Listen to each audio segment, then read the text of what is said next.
Hello, everyone. Welcome back to Laugh While You Scream. I'm your host, Robin Bagayoko, and we're here again by ourselves on our lonesome.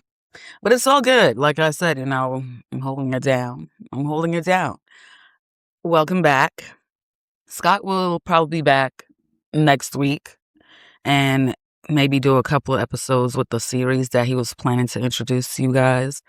But from now on, it will just be me, myself, and I will have guest hosts every now and then. Today, as always, we are reading short, scary stories from Reddit. And today's OP is Twisted Urban Tales. Okay, now, I have not read the story, so I don't know how it is. I don't know if it's really good. I don't know. Like I said, I go by the upvotes, and this got a lot of upvotes in a short amount of time. So I'm assuming this is a good story. However, we just got to read it and see, right? We know what we're used to over here at Laugh While You Scream, so we'll figure that out in a minute. Also, maybe I should do that. Since I'm going to be reading by myself, maybe every story should just be the element of surprise, right? Okay. But either way, let's get into today's story. Today's story is I Was Cured of Psychopathy. Cool beans. Sounds good. Are you guys ready to begin? All right. Some people say you can spot a psychopath in childhood. In my case, that's pretty accurate. When I was 8, I strangled a neighbor's cat behind a shed. I remember watching it carefully, timing how long it took. Not out of anger, just curiosity. Everyone else cried when they found it, but I was just confused. I remember wondering why they were crying. As I got older, things escalated. Bullying, fights, breaking things around the house just to see how people reacted, then breaking people. The first time I killed someone, hearing the sound of their neck snap wasn't repulsive, only satisfying, like bending a twig until it got out. It gave out. I waited for the guilt everyone always talks about, but it never came. Same thing the second time, and the third. At my trial, the victims' families cried and wailed as they described what I had done and all I had taken away. The courtroom was full of shaking voices, red faces, and broken parents. I just watched them the same way I'd watched that cat, with curiosity. The judge called it evil. The psychiatrist called it psychopathy, a label for people like me. I was an outcast, an alien, bad news for the human race. They said I lacked empathy and emotional depth. I miss a missing piece of the brain most people are born with. And so by fate was sealed.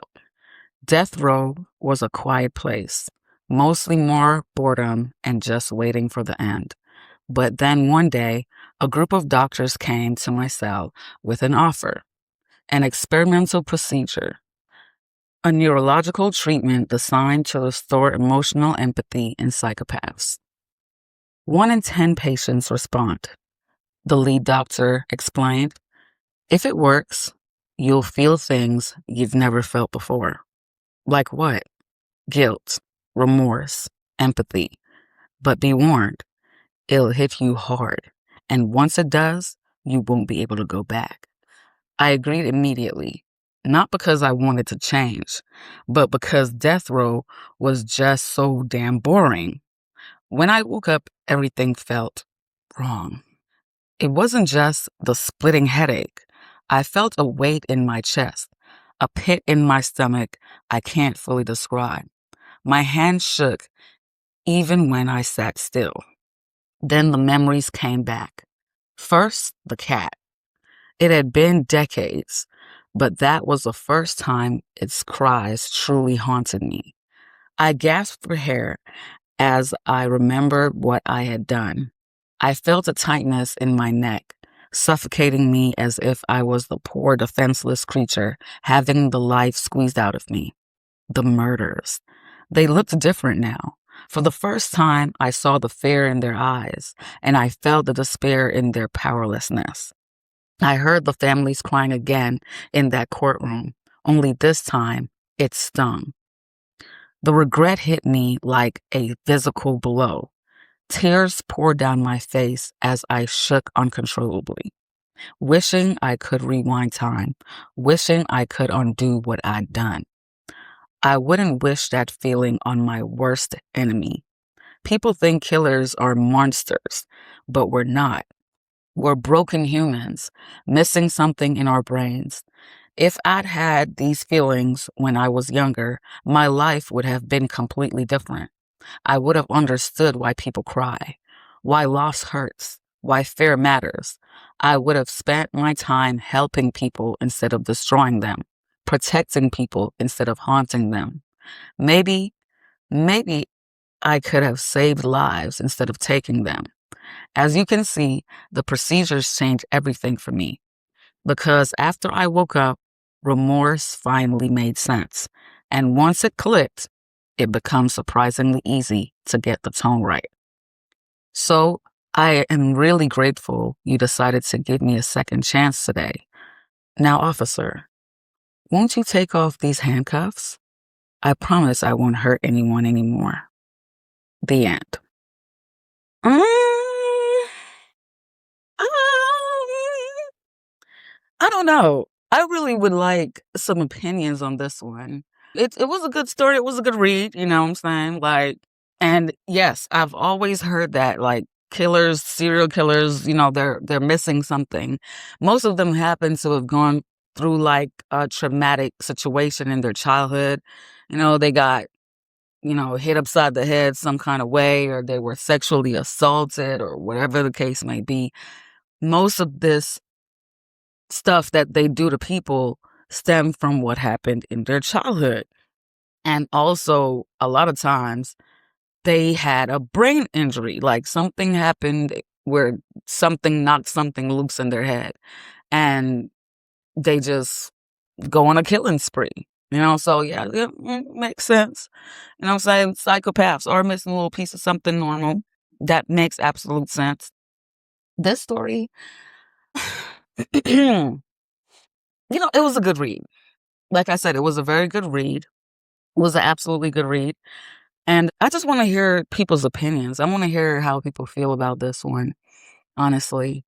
On Spotify, you can comment under the episode, and if you had something to say about it, please listen over on Spotify and leave your opinions there, because I would love to know how you guys feel about this one, because I am truly not sure.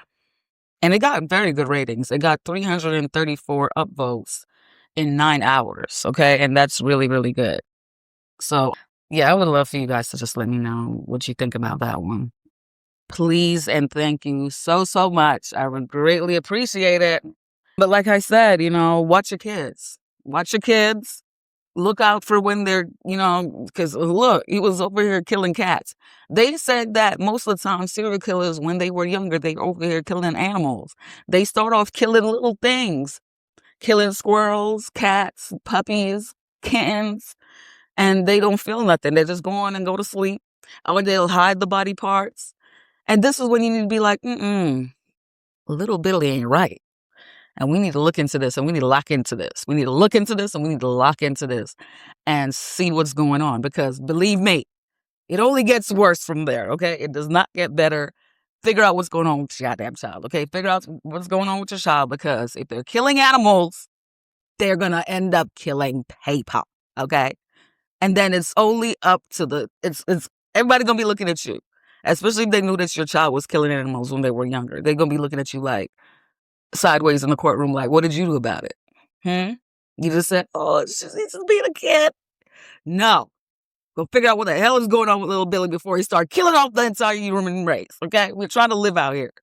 You need to get this shit under control. A lot of times things happen because you people don't lock into when the signs are there.